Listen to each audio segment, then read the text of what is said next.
Here's a short overview of my solar installation on a 23 RLSW. This model is the same as the later model called the 24RL.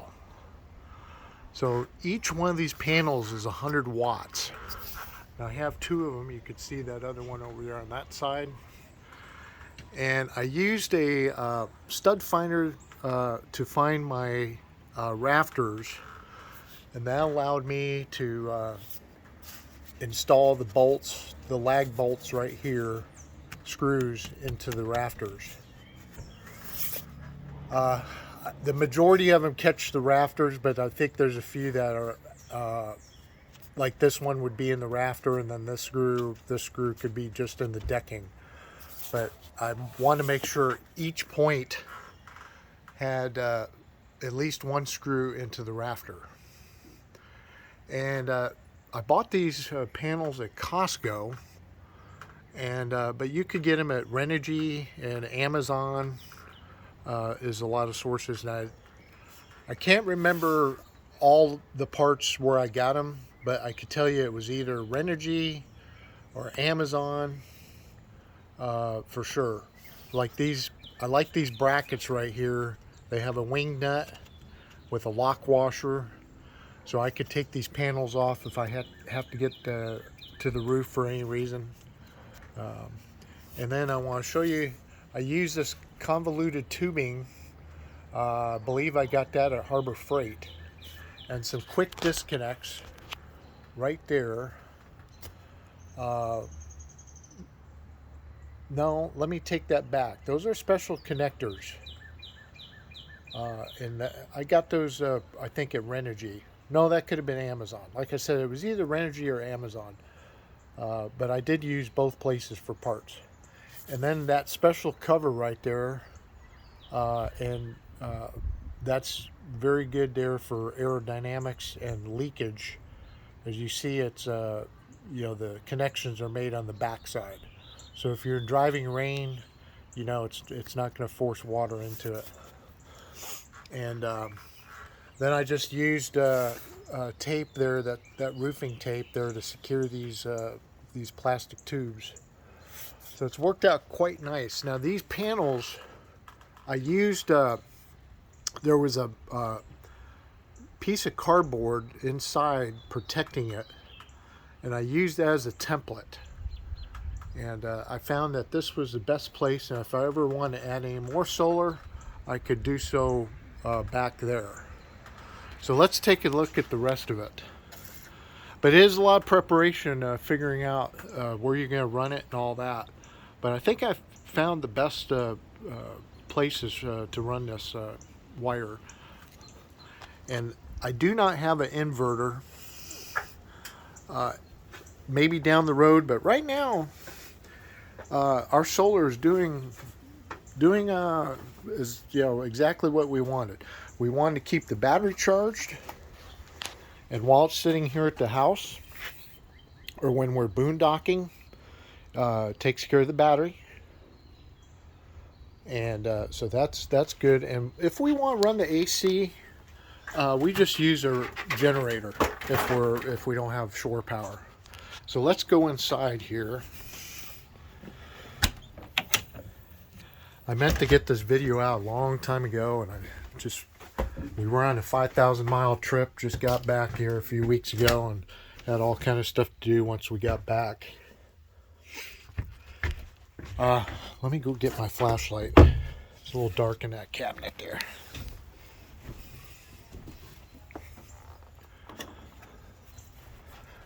So the first step was thinking about where to run all the wires. And I didn't want to do it, drop my wires down up at the front, but it's possible.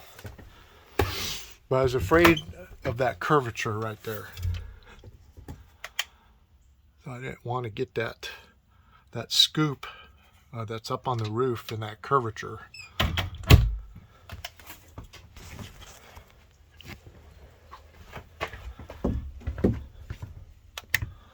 So I made sure I was in the clear, and I drilled from the inside here through the ceiling panel and up through that roof.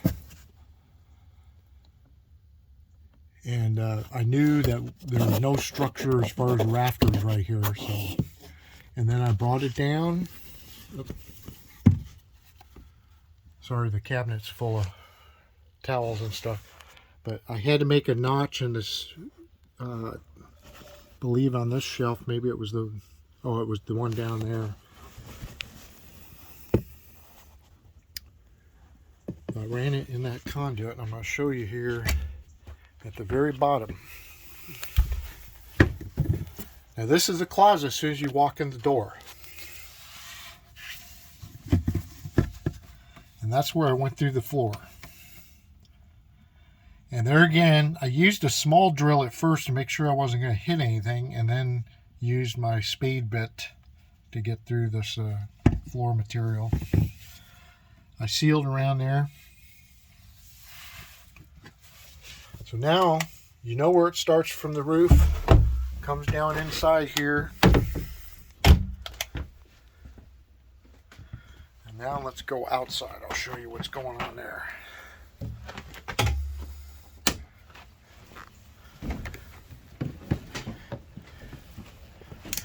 Okay, so let's see here. Where's that?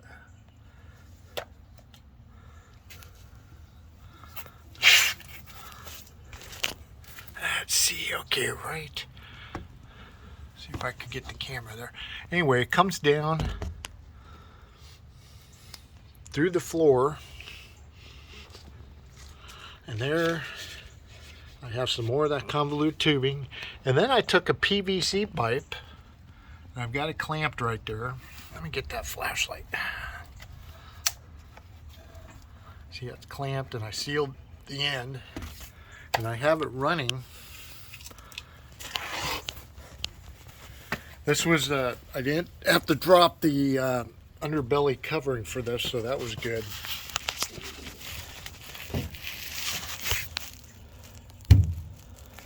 And there it is running in the stairwell. And it was convenient, there was these openings right there. So got that through. I just like the conduit, the PVC pipe, to where it's well protected. So let's keep going.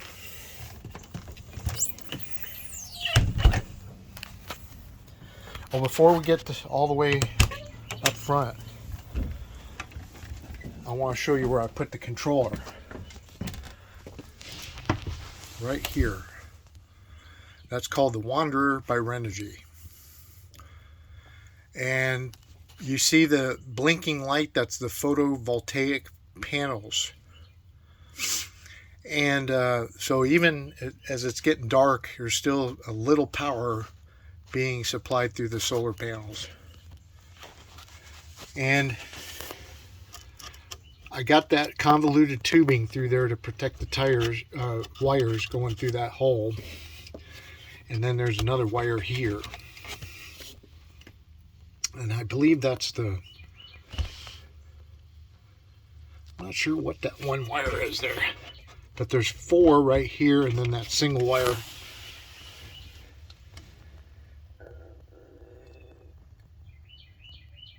So there's a total of 5 wires.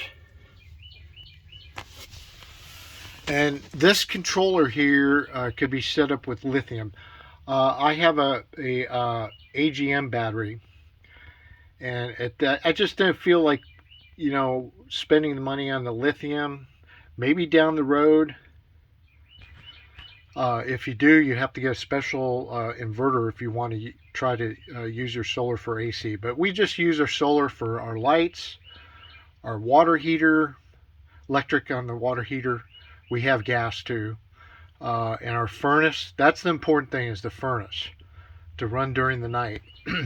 Now, I will say, I don't know if the battery's getting a little weaker, but sometimes this battery light here turns partially red, because when the blower's on the furnace, if it's really cold, so it might be a point of time that maybe, you know, 2 batteries or lithium might be the way to go for more power during the night. But I think it just gets down to a certain voltage, and that's when that the red light starts coming on. But I notice, excuse me, let's go over here to the panel. I notice when the furnace blower is on, I'll go down to one light. As soon as the furnace kicks off, I'll have mostly a full charge.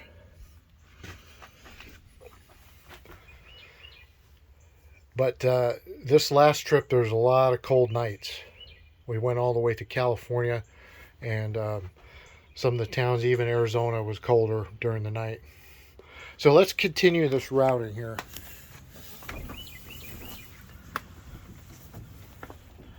Okay.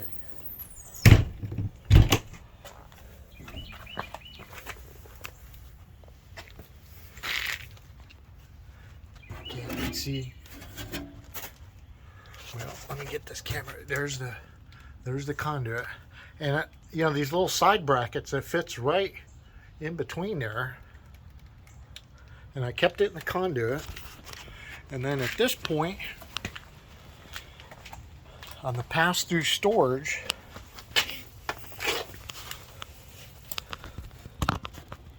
there it goes underneath.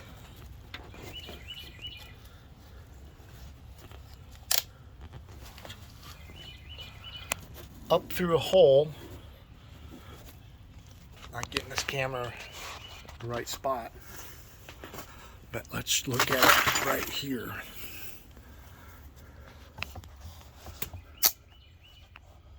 There it is coming through the floor.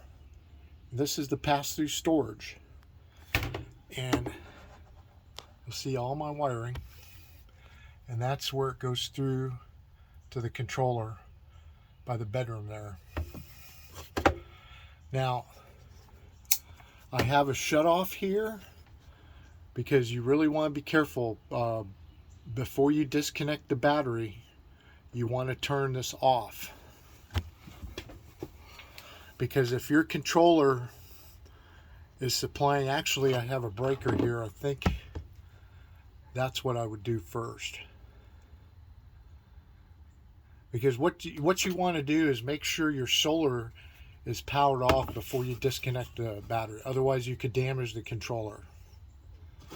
And I have an inline fuse here. Right there. I came across a chart or a wiring diagram. I kind of did it by that. Oh, this little single wire is your Bluetooth. Right there. I believe so. Yeah, right there. That's what that little single wire. So you could see on your phone what's going on with your solar providing power, what your battery power level is, your charge, and all that. So I've got a circuit breaker. I've got a shut-off switch here.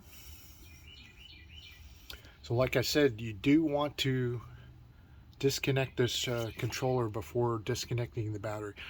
Fortunately, I have not had to disconnect the battery since this install. So hopefully I get the right sequence. So from here, we have to run some wiring to the battery. And I did go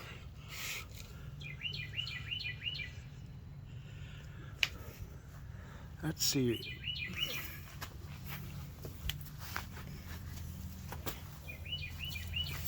Let's look at the battery here. Here's the battery. And I ran that wire. Oh, let's see here. That goes to there. Also, I installed, I think the newer, the 24RLs have a disconnect.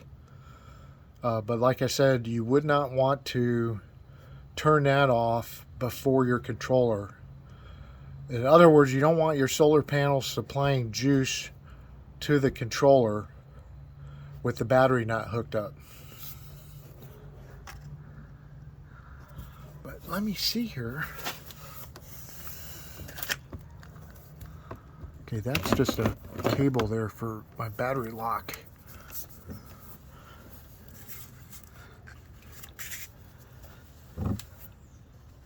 did a good job. I can't even find the wire.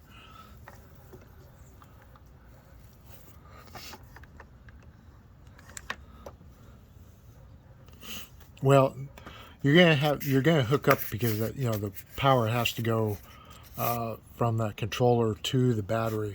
So there is a hookup inside there. I hid the wire. I know I didn't. I think I might have pulled the underbelly just a little bit to get that wire underneath that. And that must be the case. But anyway, it was easy to run from the under storage. That was a short run, so you don't want to get your controller too far away. And by having it right there, it was a short run underneath over here to the battery. So I hope that helps. We also have a lithium power bank. We bought that from Costco. And that's how we charge our phones when we're boondocking. And so we stayed at our first Walmart overnight. And that worked out very well. And it's just been convenient. Just enough solar for some lighting and the furnace and stuff like that. And the power bank for our phones. And generator if we got to use our air conditioning, our coffee maker, and microwave. So I hope this helps you. Any questions, shoot me a message. Thanks for watching. Talk to you later.